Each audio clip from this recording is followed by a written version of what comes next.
എല്ലാവർക്കും പുതിയൊരു വീഡിയോയിലേക്ക് സ്വാഗതം. വെറും 2 വിസിലിൽ 10 മിനിറ്റ് കൊണ്ട് തയ്യാറാക്കിയെടുക്കാൻ പറ്റിയ നല്ലൊരു കുക്കർ ചിക്കൻ മന്തിൻ്റെ റെസിപ്പിയുമായിട്ടാണ് ഞാൻ വന്നത്.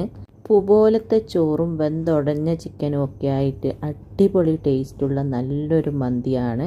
ഇതുപോലെ നിങ്ങൾ മന്തി ഉണ്ടാക്കാൻ തുടങ്ങിയാൽ പിന്നെ ഇതുപോലെ ഉണ്ടാക്കൂ. അത്രയും എളുപ്പമാണ്, അതുപോലെ തന്നെ അത്രയും നല്ല ടേസ്റ്റാണ്.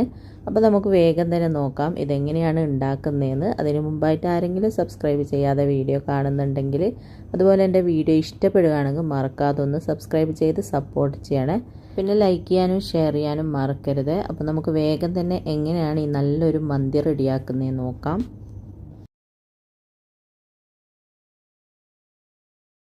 ആദ്യം തന്നെ നമുക്ക് മന്തി റെഡിയാക്കാനുള്ള അരിയൊന്ന് വെള്ളത്തിൽ കുതിർത്തി വെക്കാം. അതിന് വേണ്ടിയിട്ട് 2 കപ്പ് ബസ്മതി റൈസാണ് ഞാൻ എടുത്തിന്.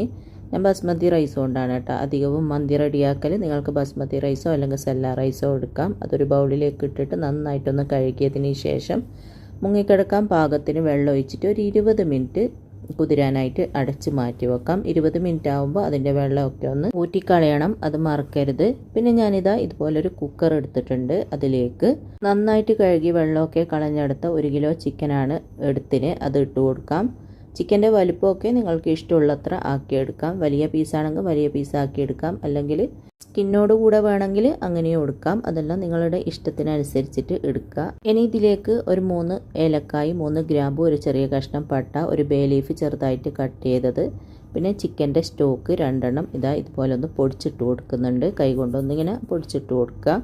പിന്നെ പൊടികൾ ചേർത്ത് കൊടുക്കാം. 1 ടീസ്പൂൺ മന്തി മസാല. മന്തി മസാലൻ്റെ വീഡിയോ ഞാൻ ചെയ്തിട്ടുണ്ട്, ലിങ്ക് ഞാൻ താഴെ കൊടുക്കാം. 1/4 ടീസ്പൂൺ മഞ്ഞൾപ്പൊടി, 1 ടേബിൾ സ്പൂൺ കാശ്മീരി മുളക് പൊടി. കാശ്മീരി മുളക് പൊടി തന്നെ എടുക്കുക, അപ്പോൾ നല്ലൊരു കളർ കിട്ടും. മുളക് പൊടിക്ക് പകരം നിങ്ങൾക്ക് വേണമെങ്കിൽ റെഡ് ഫുഡ് കളർ ചേർത്ത് കൊടുത്താലും മതി. ഇനി ഇതിലേക്ക് ചെറുതായിട്ട് കട്ട് ചെയ്തെടുത്ത 1 ക്യാപ്സിക്കവും ചെറുതായിട്ട് കട്ട് ചെയ്തെടുത്ത 1 തക്കാളിയും ചേർത്ത് കൊടുക്കാം. തക്കാളി ഒന്നിക്കിൽ ചെറുതായിട്ട് കട്ട് ചെയ്തിട്ട് ചേർത്ത് കൊടുക്കുക, അല്ലെങ്കിൽ മിക്സിൻ്റെ ജാറിൽ ഇട്ടിട്ടൊന്ന് അരച്ചിട്ട് ചേർത്ത് കൊടുക്കുക. പിന്നെ ഹാഫ് ലെമൺ പിഴിഞ്ഞ് കൊടുക്കുക. 1 ടേബിൾ സ്പൂൺ ഇഞ്ചി വെളുത്തുള്ളി പേസ്റ്റ്, 3 ടേബിൾ സ്പൂൺ ഓയിലും 1 ടേബിൾ സ്പൂൺ ബട്ടറും ചേർത്ത് കൊടുക്കുക. ബട്ടർ കയ്യിലുണ്ടെങ്കിൽ ചേർത്ത് കൊടുക്കുക, അല്ലെങ്കിൽ ഒരു 4 ടേബിൾ സ്പൂണോളം ഓയിൽ ചേർത്ത് കൊടുത്താൽ മതി.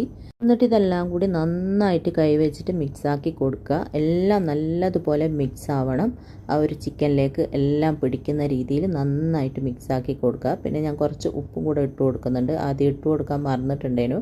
പിന്നെ ഉപ്പിടുമ്പോൾ ശ്രദ്ധിക്കണം, നമ്മൾ 2 ചിക്കൻ്റെ സ്റ്റോക്ക് ഇട്ടിട്ടുണ്ട്, അതുകൊണ്ട് അല്പം ഉപ്പിട്ട് കൊടുത്താൽ മതി. എല്ലാം കൂടെ നല്ലതുപോലെ ഒന്ന് മിക്സാക്കി കൊടുത്തിട്ടുണ്ട്. ഇനി നമുക്കിതാ ഇതുപോലെ ഒന്ന് നന്നായിട്ട് ലെവലാക്കിയതിന് ശേഷം ഇതൊന്ന് അടച്ചു വെക്കാം. അടച്ചു വെക്കുന്നതിന് ഒരു ടൈമൊന്നുമില്ല, നമ്മളെ ചോറ് റെഡിയാകുന്ന ആ ഒരു സമയം വരെ അടച്ചു വെച്ചാൽ മതി. ചിക്കൻ മിക്സ് ചെയ്യുന്ന സമയത്ത് ഞാൻ ചോറിന് വേണ്ടിയിട്ടുള്ള വെള്ളം അടുപ്പത്ത് തിളക്കാൻ വെച്ചിട്ടുണ്ടേനു. അതിപ്പോൾ നന്നായിട്ട് തിളക്കാൻ തുടങ്ങിയിട്ടുണ്ട്. ഇനി അതിലേക്ക് 1 ടീസ്പൂൺ ചെറിയ ജീരകം, 1 ടീസ്പൂൺ കുരുമുളക്, 2 ഏലക്കായ്, 1 ചെറിയ കഷ്ണം പട്ട, 2 ഗ്രാമ്പു, 1 ബേ ലീഫ് കട്ട് ചെയ്തിട്ട്, 1 ഡ്രൈഡ് ലെമൺ, ആവശ്യത്തിനുള്ള ഉപ്പും ചേർത്തിട്ട് ഇതിലേക്ക് നമ്മൾ കുതിർത്തി വെച്ച അരി ഉണ്ടല്ലോ, 20 മിനിറ്റ് ആയപ്പോൾ ഞാൻ ഇതുപോലെ ഒരു അരിപ്പയിലേക്ക് വെള്ളമൊക്കെ ഊറ്റി കളഞ്ഞിട്ടുണ്ടായിരുന്നു. അതെല്ലാം ഇട്ടിട്ട് നന്നായിട്ടൊന്ന് മിക്സ് ആക്കി കൊടുക്കുക. ഇനി ഇത് നന്നായിട്ടൊന്ന് തിളച്ച് ഒരു ഹാഫ് വേവാകുന്നത് വരെ നമുക്ക് വേവിച്ചെടുക്കാം. ഒരുപാട് വെന്ത് പോവേണ്ട, ഒരു ഹാഫ് വേവാക്കി എടുത്താൽ മതി.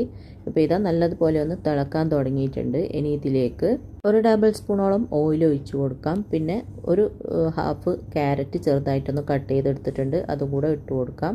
അങ്ങനെ എല്ലാം ഇട്ട് നന്നായിട്ട് തിളച്ച് ഒരു ഹാഫ് വേവായിട്ടുണ്ട് കേട്ടോ. ഈ ഒരു രീതിയിൽ ഒരു ഹാഫ് വേവാകുമ്പോൾ അടുപ്പ് ഓഫാക്കിയിട്ട് വെള്ളത്തിൽ നിന്ന് ചോറ് കോരിയിട്ട് നമുക്കൊരു അരിപ്പയിലേക്ക് ഇട്ട് കൊടുക്കാം. അരിപ്പയിലിട്ടിട്ട് ഒരുപാട് സമയമൊന്നും വെക്കരുത്. ഇട്ട ഉടനെ തന്നെ നമ്മൾ മാരിനേറ്റ് ചെയ്ത് വെച്ച ആ ഒരു കുക്കറിലേക്ക് ഈ ചോറ് ഇട്ട് കൊടുക്കുന്നുണ്ട്. ഒരുപാട് സമയം വെച്ച് അതൊന്ന് ഡ്രൈ ആയി പോകരുത് കേട്ടോ. ഉടനെ തന്നെ നമ്മൾ മാരിനേറ്റ് ചെയ്ത് വെച്ച ആ ഒരു ചിക്കനില്ലേ, ഇനി നമ്മൾ ആ ചിക്കനെ ഒന്നും അനക്കുന്നില്ല, അതിൻ്റെ മുകളിലായിട്ട് ഈ ചോറ് ഇട്ട് കൊടുക്കുകയാണ് ചെയ്യുന്നത്. അപ്പോൾ മുഴുവൻ ചോറും ഇതുപോലെ ഇട്ട് കൊടുക്കുക. ആ ഒരു നനവോട് കൂടെ തന്നെ ഇട്ട് കൊടുക്കണം. നിങ്ങൾക്ക് വേണമെങ്കിൽ അരിപ്പ കയ്യിലോണ്ട് കോരിയിട്ട് നേരിട്ട് ടീയിലേക്ക് ഇട്ട് കൊടുക്കാം. ഞാനൊന്ന് അരിപ്പയിലേക്ക് ഇട്ടുന്നേ ഉള്ളൂ. എന്നിട്ട് ഇതുപോലെ മുകൾ ഭാഗമൊക്കെ ഒന്ന് ലെവലാക്കിയതിന് ശേഷം ഇതിൻ്റെ മുകളിലായിട്ട് നമുക്ക് ഒരു 3-4 പച്ചമുളക് ഇതുപോലെ ഇട്ട് കൊടുക്കാം. ഞാനിതിൽ കളറൊന്നും ഒഴിക്കുന്നില്ല കേട്ടോ, കളറിൻ്റെ ആവശ്യമൊന്നുമില്ല, അല്ലാതെ തന്നെ നല്ല കളർ ഉണ്ടാവും. പിന്നെ ഒരു ചെറിയ കഷ്ണം അലുമിനിയം ഫോയിൽ വെച്ചിട്ടുണ്ട്, അതിലേക്ക് ഒരു ചെറിയ കഷ്ണം ചാർക്കോൾ കത്തിച്ച് വെച്ചിട്ട് 1/2 ടീസ്പൂൺ ഓയിൽ ഒഴിച്ച് കൊടുക്കുക. അപ്പോൾ നന്നായിട്ട് പുകഞ്ഞ് വരും. അന്നേരം ഉടനെ തന്നെ നമുക്കിതൊന്ന് അടച്ച് വെക്കാം. ഇത് ചെയ്യുന്നെങ്കിൽ ചെയ്യുക, അല്ലെങ്കിൽ ചെയ്യണമെന്ന് നിർബന്ധമൊന്നുമില്ല. പക്ഷേങ്കിൽ ആ ഒരു റൈസിന് നല്ലൊരു സ്മോക്കി ഫ്ലേവർ വരുമ്പോൾ ആ ഒരു മന്തിൻ്റെ നല്ലൊരു ടേസ്റ്റ് കിട്ടുക. ഇനി അടച്ച് വെച്ചിട്ട് തീ ഒരു മീഡിയം ഫ്ലെയിമിൽ വെച്ചിട്ട് ഒരു 2 വിസിൽ വരുന്നത് വരെ നമുക്കൊന്ന് വേവിച്ചെടുക്കാം. അപ്പോഴത്തേക്ക് നമ്മുടെ മന്തി എല്ലാം റെഡി ആയി കിട്ടും. അപ്പോൾ 2 വിസിൽ വന്നപ്പോൾ ഞാൻ അടുപ്പ് ഓഫ് ആക്കിയിട്ടുണ്ടേനു. പിന്നെ അടുപ്പ് ഓഫ് ആക്കിയിട്ട് ഒരു 10 മിനിറ്റ് വെക്കുക കേട്ടോ, ആ ഒരു കുക്കറിൻ്റെ പ്രഷറെല്ലാം പോകുന്നത് വരെ. അതിനുശേഷം ഇതുപോലെ തുറന്ന് നോക്കുക. എന്നിട്ട് ചാർക്കോൾ എടുത്ത് മാറ്റിയതിന് ശേഷം ഇതൊന്ന് മിക്സ് ആക്കി കൊടുക്കുക. നല്ല പൂ പോലത്തെ ചോറാണ്, നല്ല തമ്മാമിൽ ഒട്ടിപ്പിടിക്കാണ്ട് നല്ല കറക്റ്റായിട്ട് നല്ല പൂ പോലത്തെ ചോറായി കിട്ടിയിട്ടുണ്ട്. പിന്നെ അടിയിലത്തെ ചിക്കൻ കൂടെ മിക്സ് ചെയ്യാണ്ട് ചോറ് മാത്രം ചെറുതായിട്ടൊന്ന് മിക്സ് ആക്കിയതിന് ശേഷം നമുക്ക് ചൂടോടെ തന്നെ സെർവ് ചെയ്യാം. ചിക്കൻ അടിക്ക് പിടിക്കും അങ്ങനെയുള്ള പ്രശ്നമൊന്നുമില്ല കേട്ടോ, ആ ഒരു പേടിയൊന്നും വേണ്ട. ഒട്ടും അടിക്ക് പിടിക്കൂല. അതുപോലെ നല്ല ചിക്കനെല്ലാം നന്നായിട്ട് വെന്ത് നല്ല അടിപൊളിയായിട്ട് കിട്ടും. കാണുമ്പോൾ തന്നെ നിങ്ങൾക്ക് മനസ്സിലാകുന്നുണ്ടാകും ചിക്കനെല്ലാം അടിപൊളിയായിട്ട് വന്നിട്ടുണ്ട്. അപ്പോൾ ഈ ഒരു രീതിയിൽ ഞാൻ സെർവ് ചെയ്തിട്ടുണ്ട്. പിന്നെ കൂടെ കഴിക്കാൻ വേണ്ടിയിട്ട് ഞാൻ ഒരു മിക്സ്ഡ് സാലഡാണ് റെഡിയാക്കിയത്.